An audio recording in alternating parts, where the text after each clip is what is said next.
Hello viewers, welcome back to the channel. In this video I'll show you how to fix the YouTube shorts dislike button not showing problem. You can see this is the problem. How to fix it? Okay, let's get started.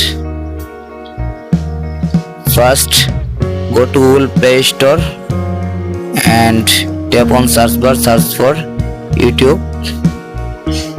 Tap on YouTube and now check update your YouTube app. My YouTube app already updated showing.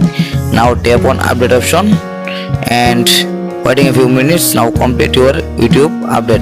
Okay, back to home screen and go to phone settings and scroll down, then tap on apps option, tap on search bar, search for YouTube. See, now tap on YouTube and force stops. Okay, scroll down, then tap on storage, tap on clear cache and tap on clear data, delete. Okay, back and now tap on permission option and first to last allow all permission.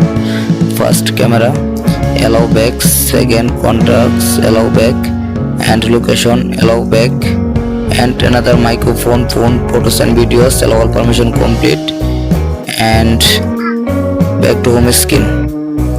And now open your YouTube, tap on shorts option and I hope your problem has been solved successful. Please subscribe and like, comment, share now.